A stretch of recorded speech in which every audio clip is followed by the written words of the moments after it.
Welcome to a special episode of the SENDcast. Now, I know what you're thinking. Where are Dale's dulcet tones and who is this intruder?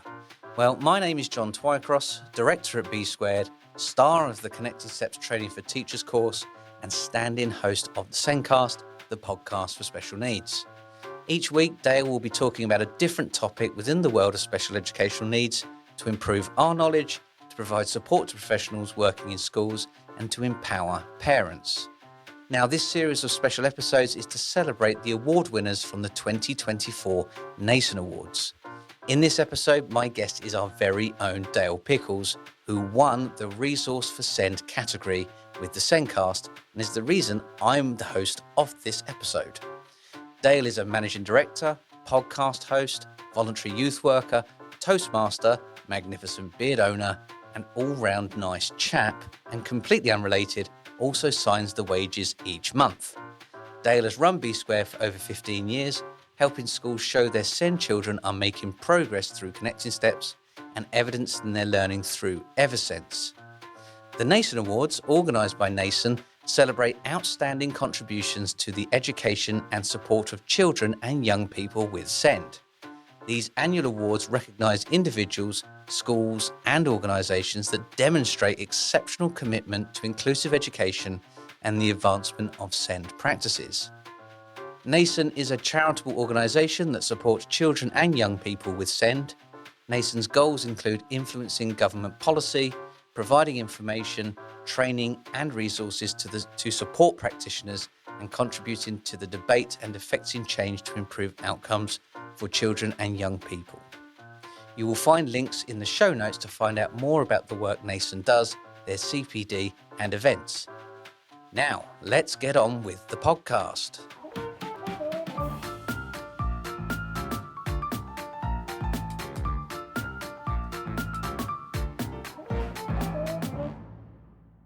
In this week's show, Dale is here to discuss the SENDcast and why it was the winner of the Resource for Send category.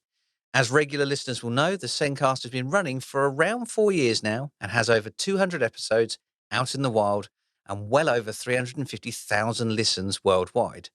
It's a multi-award winning combination of help, advice, anecdotal perspective, experience and expertise from over 83 different experts, all in the field of special educational needs and disabilities. Now, at the risk of showing my age, this does feel a little like This Is Your Life, which makes me Michael Aspel, but welcome to your show, Dale. Thank you. It does feel odd. First off, I guess, congratulations on winning the SEND resource category. Tough competition from some other incredibly worthy resources, I might add. There were good. It was tough competition. There was a lot of people in the category. It was. And this is now the second time? Yeah, so we won it, I think it was 2022, we won it for just the podcast. Mm-hmm. But this time we've won it for the podcast and our CPD sessions. Ah, right. Okay. That's good. Now, I'm going to be honest. I have written some questions because I like to be quite organised in the way that I work. If we don't get through them all, that's fine. And I'm going to pick and choose. But I'm going to start with the same question that you've asked everyone else so far, which is, what does this recognition mean to you? I don't know is the really honest answer. It's not one of the things, I don't do things for recognition. I do it because it needs doing. Yeah. So what it means to me, the recognition, I'm hoping we're going to reach a lot more people. That's what I'm hoping, by people knowing about the award, they'll be going, oh, I will listen to that. So that's what I'm hoping is by winning the award, I'm hoping we can reach more people. That just some people, they need something to bring you in. Oh, there's a podcast, but now it's an award winning and Nasen have recognised it. It's going to be worth listening to. Yeah, I suppose for those people that are maybe on the edge or thinking about it, or maybe there's another podcast and they've only got a certain amount of time to listen, like on a drive home or something like that, actually might just tip them over the edge. Yeah. So you're hoping it brings more people. Yeah, it's not going to change anything we do, if that makes sense. Yeah. And that thing, because I know at the Nasen Awards, we talked to lots of people in amazing settings and schools and provisions, and they're very much in with the children, really kind of right at the front. Whereas I feel like we're a bit of a back end. Mm-hmm. We're supporting them to support the children. Yeah. Yeah, it's odd. I like the format of the podcast. I like this zoo format. And do you think that's what makes it so successful? I think it is, because I think when you're kind of reading a book or when you're having a formal lecture, it is much more formal. It is generally, there's a visual and I'm going to take you through it and I'm going to talk at quite high level. And also once you go through it, you kind of moved on. But often on this format is I might say so, or the guest will say something, and I will either get to ask questions or I get to reflect on what they said. And often I'll put it in a different way to help check my understanding. And it is maybe saying things in 2 or 3 different ways or having a conversation. It's that easier to listen, easier to pick up and understand and reflect on what's being said, rather than almost like going through a talk at a pace. I think the podcast, the fact you can also jump forward and backwards, because you can, on all the apps, there's like a 15-second rewind. Yeah, I use that a lot in the car. So especially if you kind of your thoughts drifted off on something that you said and you realize you've not listened for the last couple of minutes, it's quite easy to go back. Yeah. And I think you're almost like, I mean, if it's between 2 people, you feel like you're the third person sat in the room, but you're just sitting there looking and just listening and not taking part. And you're actually going, oh, actually, that's a really good question. I know. I'm glad you asked that, because that's what I would have asked. Yeah, I think when I've met a few listeners, they have said, I've got a question in my head, and then you've asked it, Dale.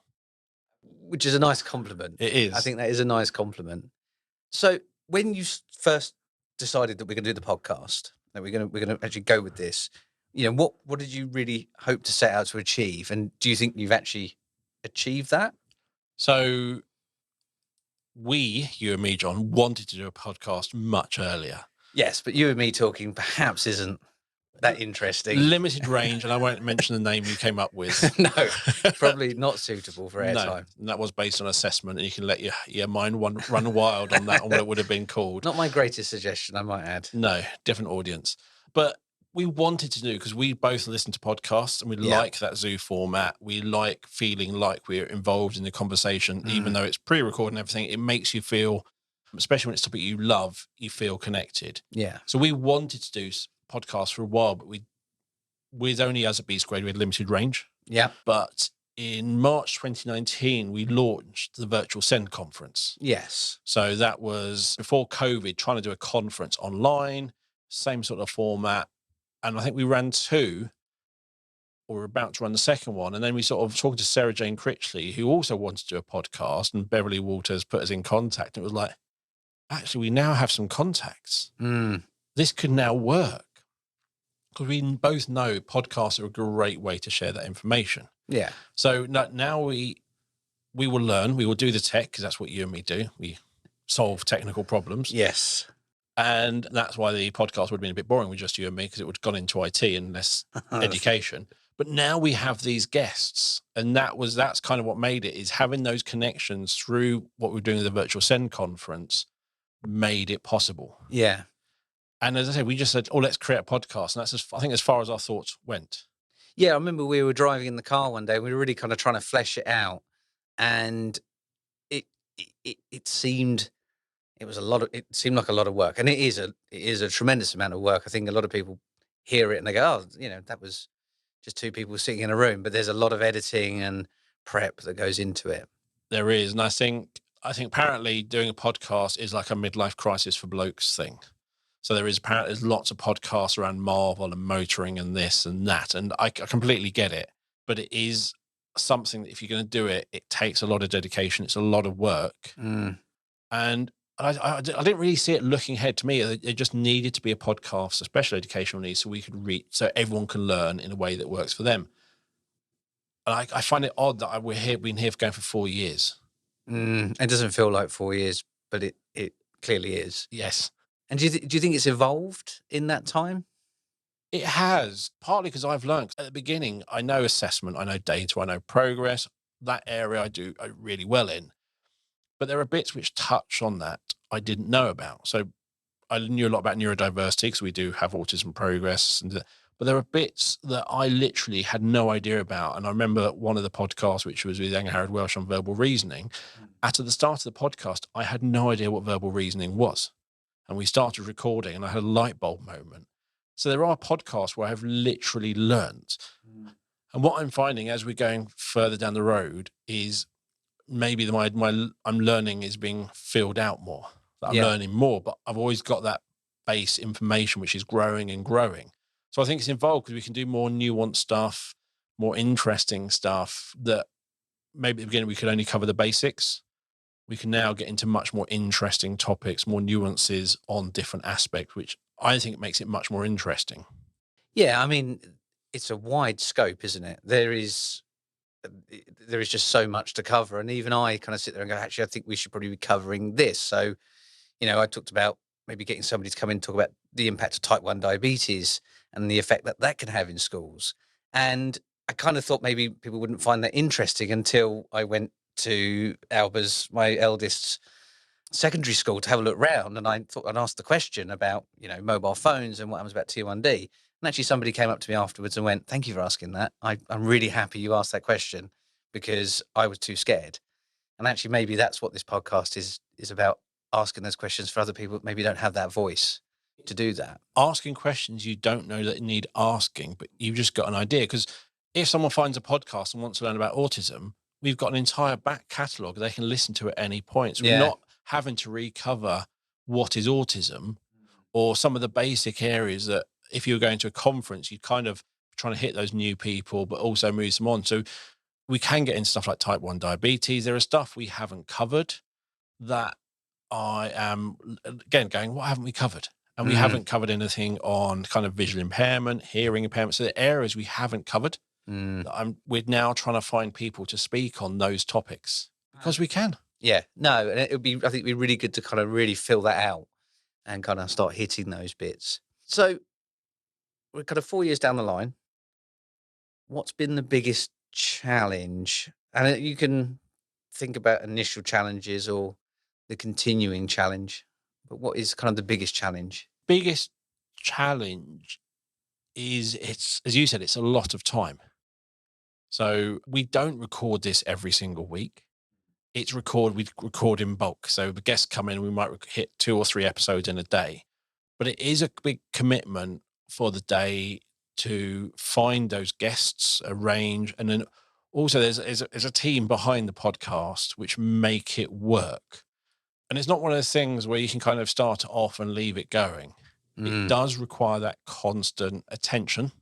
But apart from that, it's not a challenge. It is one of the favorite parts of my role because I'm always learning. Yeah. Always speaking to new people, always looking at things from a different angle. And I remember one of the podcasts that I wasn't convinced about was when Jyoti approached me about doing podcasts on yoga and special needs. And I was like, that's not a thing. So I did a bit of research when it is a thing. Okay, so why do I? And it was challenging my perception on yoga. And I went in. And over the 4 episodes we recorded, my opinion on yoga completely changed. Interesting. So it was really I had my prejudice against yoga because you see it in films as you just see it portrayed in media in a certain way. And I was like, what's that got to do with special needs? And I learned a lot. But at the same time, the stuff she was saying was touching on the same stuff lots of others. So it was a really big overlap. So I wouldn't, just dedicating time is the hard part, but everything else is a big bonus. I mean, do you think that was a particular milestone or a favorite bit, that kind of realizing that yoga was in fact applicable? Or is there anything else that's kind of a favorite? I mean, in my head, I've got a moment because I remember you coming out the studio afterwards and with Dr. Susie Nyman. In my head, that was like you were reeling from that. Dr. Susie Nyman is a legend. Yeah, she was recommended to us by someone. I hadn't met her. I had no idea what to expect the first time I met her. And that first time I met her, she made the digestive system out of balloons. And that was a real, what am I supposed to be doing while she's blowing up balloons on an audio-only podcast? And I had to, and it was really kind of in the moment, it felt, what are we doing? But it was amazing. It was amazing. And she always brings mad stuff when I love. So yeah, Susie Nyman, just saying Susie Nyman, those who listen to those episodes know exactly what I'm on about. Things like that lovely kind of relearning about something that I had with Angharad Welsh. And then another favourite episode, which is one of my favourites ever, is Desperately Seeking Certainty with Dr. Jamie Galpin and Claire Ward. Yeah. And it's just that how we love our certainty. Yes. And that is things that, as I listen to that episode, I'm not just reflecting on my children, I was reflecting on you, John. Yes. Because you like your certainty. I do love certainty. We are friends. So it's just that sort of thing, that realizing that when I'm learning on the podcast, it's not just learning about special needs, it's learning about parenting, learning about friends and everything. Well, I think it's the embodiment of the fact that, and who did the virtual SEND conference, does the dyslexia? Neil McKay. He said, any intervention you put in place for special educational needs, it applies to every child. It's not like it's a specific thing. It actually helps everyone. And I think that's, again, a lot of the podcasts, and certainly for the ones I've listened to, have helped me, or at least I hope, parent better, or to sit there and at least question what I'm thinking and go, actually, maybe there's another reason why, or, at least entertain the possibility. But I think the whole thing, going back to Jyoti and the yoga, which is what you kind of touched on, it is that I had a perception, but what was it based on? Why? And do I need to revisit it? And that's kind of something I think I've done since. And in lots of different things, I've revisited and asked myself, why do I think that? Where's that come from? Let's have another look just in case it's wrong. So do you own yoga pants? No, that's the thing. I did say I would take yoga, but I'm never buying a leotard. Okay. No one wants to see that. Well, you heard it here, listeners. This is all good news. Now, in my head, for this next question, I've written it because I already think I know the answer, but I want everyone else to hear it. And I don't know how much you can say, but what feedback have you received from listeners that has reinforced why this is so important? And I'm thinking about a specific email that you received. I think when we started the podcast, I think the first episode went out just as COVID happened. So we kind of did the podcast for like a year or so without meeting anyone. And one of the things, I think we went to the first test show afterwards. So it was like October 2021. And we went with the SENDcast, and I was like, as long as I met someone who listens to the podcast, I'm gonna be happy. Mm-hmm. And we met a load of people, including someone who listened to it on the train on the way to the show. And that was really big. Just that first initial feedback at that show was really big, that people are listening, they're liking, and they're learning, and it's having an impact. So for me, that was huge. Well, I mean, for you, it's huge. For everyone else, it was just a load of people coming up saying hello to you and ignoring me, which wasn't that entertaining. But yeah, I get it. I was just the weird guy going, did you watch any of my training videos? Yeah, so if you come and say hello to me on a show, please say hello to the people around me, because they are the team which allow me to do what I do. So they're not my backup dancers. They are definitely a big part of the team. But yeah, we've had a couple of emails which you just read and it blows you away. And one of them was from a lady in Canada who was doing her gardening. Yeah. And listening to the podcast while she was gardening, it made her cry. Because of the things we were talking about, the way it made her reflect on her relationship with her children and the things that had happened, and that acceptance that it was huge. But another email was from a lady, and I can't remember where it was. In my head, it was Kenya. And she emailed, I think, saying something along the lines of, the podcast saved her daughter's life type thing, or it says saved their relationship. Her daughter was going through a really hard time. And I think she was probably viewing that situation as more of a traditional old style parenting. Yeah. Do as I say, not as I do type thing. And just completely changed from listening to some of the things we talked about. And I think that was an episode with Susie Rowland. Mm-hmm.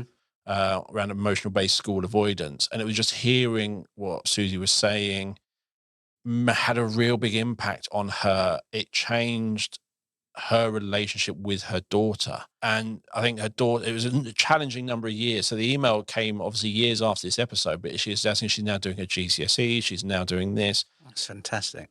And it was phenomenal. And then you meet people at shows who say meeting me is better than going to a Taylor Swift concert, which I do slightly feel that's exaggerated. But it's nice knowing that people are listening and learning. Yeah. And you're facilitating it, really. What you're facilitating is the connection between another person, and I guess we said earlier, asking those questions perhaps they didn't know they needed to ask. And Joanna Grace, I still say she called me sick, but she says I'm great at asking the everyman questions, which not intelligent questions. Everyman. And I know exactly what she means, because it's just asking those things that perhaps people assume you know. Yeah. So no one ever asks the question, but I always like to just check my knowledge. Yeah. No, I think that's important. And I guess everyone has a different base knowledge, and you don't know where people are starting from. And I guess if it is a bit over their heads, then they at least know where to go and get more information. Yes. It's all in that same place. No, so I think that's good. Now, do you think the SENDcast has influenced the Send community in any way? I mean, as much as you've been kind of imparting information, do you think it's influenced anything? What I've loved seeing is more and more podcasts. Because that's the thing with podcasts, is no one generally ever listens to one. They listen to multiple. Yeah. So you listen to No Such Thing as a Fish, Planet Money. Planet Money, and something about data. There's one about data. Yeah, I probably didn't want to tell anyone I listened to something like that, but yes, there's a data analytics one, which I weirdly find interesting. And that's the thing, John finds them interesting, relaxing, and he shares. And that's the sort of thing, he doesn't listen to one, he listens to multiple. So the fact there are more podcasts out there, I'd like to think that they listen to this when, not I can do that better, but that's a great idea. Actually, that's a great way of sharing information. Yeah. So the fact there are more podcasts means that there is more content getting to the whole of the education community for free. And everyone gets to learn and benefit. I think that's the important bit, is that imparting and promoting it, and actually getting, you kind of want somebody else to do a podcast as well, because they might have a different spin on it, a different expertise that they can bring. So no, I think that's good. And do you think this is shaping attitudes? I think attitudes are better today towards Send than they ever have been. I do worry that we're maybe regressing a little bit. And there's a book I'm reading, which I think I've mentioned and I've shown people. It's called Don't Make Me Think. And it's about designing websites and apps, which is nothing really to do with education, but you're kind of reading it. And it's basically, if you want people to do something, you kind of have to meet them halfway. You kind of got to make it easier for them to kind of step into that world. So if we are trying to get teachers to think about Send, to think about supporting those pupils in the classroom, it's got to be an easy step. You can't kind of stick them in the room going, you're all going to learn about Send. And then people start talking, they're going, I don't actually understand this. But kind of being afraid to ask, they've already jumped in the deep end. Whereas I think with podcasts, it's so easily accessible that you can listen on your own. You're not having to, you can kind of secretly learn to build your own confidence up before you start asking questions. So I think the podcasts are really good at helping educate people at their own pace. Yes. And it's not a big commitment. You're just saying, I can listen to this for 45 minutes as I drive to work, as I walk the dog, as I'm in the garden or whatever. You're not committing much. And if it doesn't work, you haven't lost anything either. No. Yeah. But that's the sort of thing. If I was to go on a whole conference learning about Send, I personally would be going, is it pitched right? Am I going to be out of my depth? Am I going to be struggling? Am I going to learn? And I'd kind of not go. But I think having something which is really easy to access, with no commitment, no expectations, is easy to try, can have a really big impact. Yeah. And I think it was when the Send App a improvement plan was first launched, it was really interesting that Claire Cortino, the MPs, asked to come on the podcast. Yes. And they were on another podcast. They were on Georgina Durrant's one as well. But it was like, that was a really important step, I think, to show that podcasts in education have a place. Yes. And actually, it's a great way to share information. Yeah. I mean, that was quite exciting when that happened. And, and I think it worked really well. And it's how it goes to show they're trying to get the information out, because sometimes we kind of think that maybe they sometimes send things out at 5 o'clock on a Friday before half term ends in order to hide something. I guess we're being a bit suspicious if we thought that, but it does happen like that. But actually to bring it out front and center and go, here's a podcast, actually bucks that trend. yeah, it was a really interesting okay, here's a great way to reach people that, and I think because they talk at MPs and leaders of DfE, they talk at events. Yeah. That might be a couple of hundred people in a room. This is Thousands. Yeah. And it's easy to access. So it is a really easy to reach platform where you can have a huge reach. Yeah. No, it is good. As I say, big fan of podcasts, always have been. So thinking forward now to the future, what are the plans, the dreams for the SENDcast? Have you, anything up your sleeve? I'm going to start taking some weeks off, and you're going to do some. Oh, goody. Oh, well, yeah. Okay, fine. But look, we'll find topics and guests that I think you will really connect with. I think that's important. I've always kind of admired your ability to ask the right questions. I think I either go way too simple or way too complex. We'll find out. we luckily these could be edited. But yeah, so there is some different. So getting you on to do some hosting, and that'll probably more on the tech side of stuff, looking at things in different ways. Yeah, because we talk about evidence-based decision making, and which is talking about data and why we do things. So I think there are some topics that you can definitely take care of, and I can stick my feet up for at least an hour. But then I've also, like Claire Galpin and Jamie Ward, and also Caroline and John Galloway, we have a 3-way conversation. That's that's more interesting. Yeah, because you kind of go round in a circle on the same thought process and some build on it. So I think doing some more of those, I think, is great fun. And I've done some recently with Beth Elkins and Ian Thorsteinson. So more of those are going to be good. And I think I might be doing one with Ginny Bootman and Dr. Sarah Mosley. So again, it's just more interesting. And my perspective is my perspective. And I've never been a teacher. So the way I will ask questions is one way, but having another teacher in the room asking another teacher, it's going to be a different angle. Yeah, and I guess again, it's another perspective you're learning from in that front. Well, that other than my involvement, that sounds all pretty great. As someone who can't stand the sound of his own voice. So, if you could give one piece of advice to other educators or parents based on what you've learned through the SENDcast, I'm going to go to my favorite phrase, which is from a TV series that we've both watched. Okay. Ted Lasso. Yes. Okay, I'm with you. Be curious, not judgmental. It is my favorite phrase, and it has come from a TV series, and the way it was delivered in the TV series was amazing. But if all the podcasts I've listened to, when we talk around emotions, we know that I cannot make John feel anything. Yeah, whatever I'm doing, I'm not making him feel. He's choosing to feel that way. Maybe a subconscious choice, but I cannot make you feel that. No, that's something I tell my girls all the time. It's like, nobody can make you feel anything. You can only let somebody else make you feel that. And if you're on a plane and there's a screaming child, you can go into, God, who's put a child on the plane? Or you can go into, I bet they're having a really difficult time because you're a parent. So your perspective can change on an event. Yes. And we also learn that generally when someone is being horrible to you, it's nothing about you, it's about them. So when someone's bullying your child, you actually know it's nothing to do with your child. That person was having a really bad day. It's hard for your child to understand that at that point. But that's also the same. So when someone is being unhelpful, negative, just go back to be curious, not judgmental. Why? What's their reason?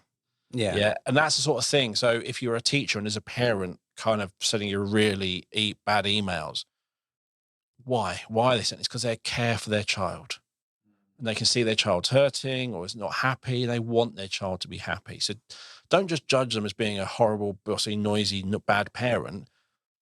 Why? Be that curious. Don't judge them for what they've done. Ask yourself, why are they doing it? And it's the same when you're a parent talking to a teacher. Why are they being that way? Yeah. Don't judge them as they don't have time for my child. Or they don't care about my child.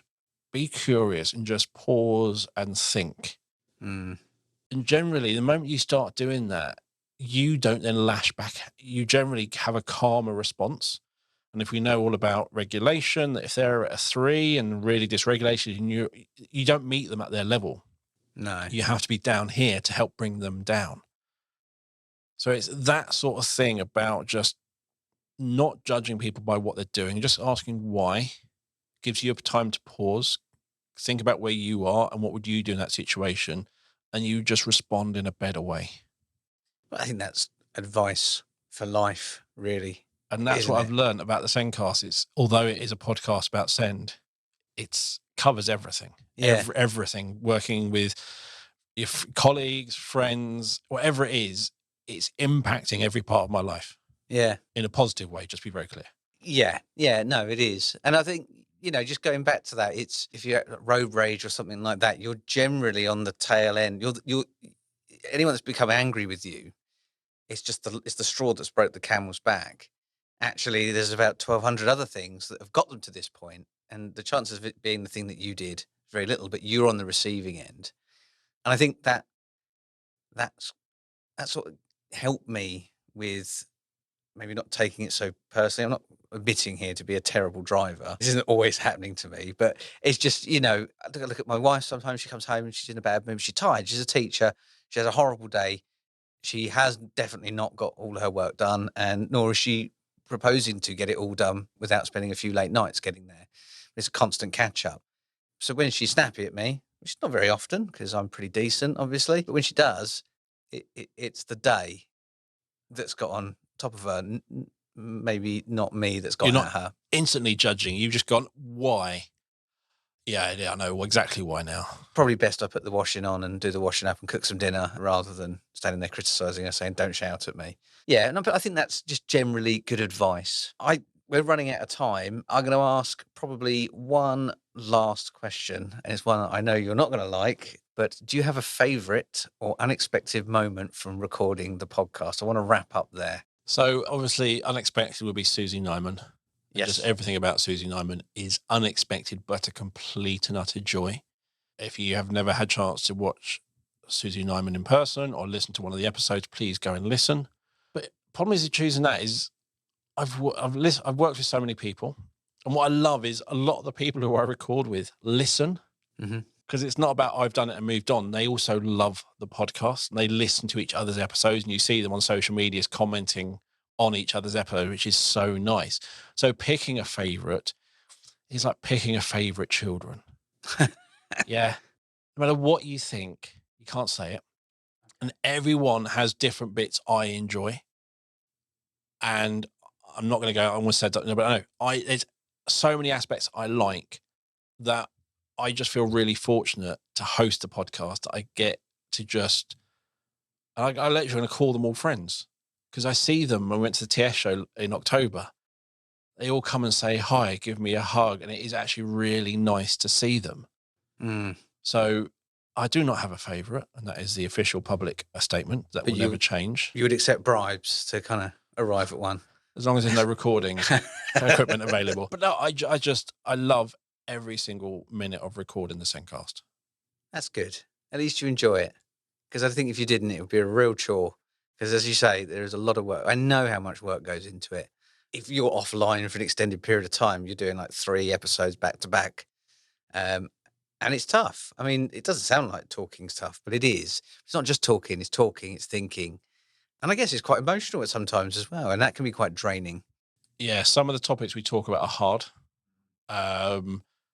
And yeah, some of them can be really hard. They're draining. And it is the listening to respond. That's the hard part. There's listening and taking it in.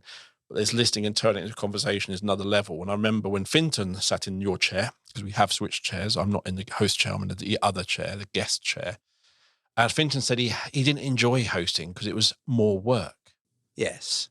Which I found really interesting because sometimes it is more work. Sometimes I've got to, especially when it's a new topic, I've got to concentrate and really think. But other times I'm just having a great, fun chat. I will attest to the fact it's not quite as easy as it looks, although I have done a remarkable job of making it look very easy, as I'm sure everyone will agree.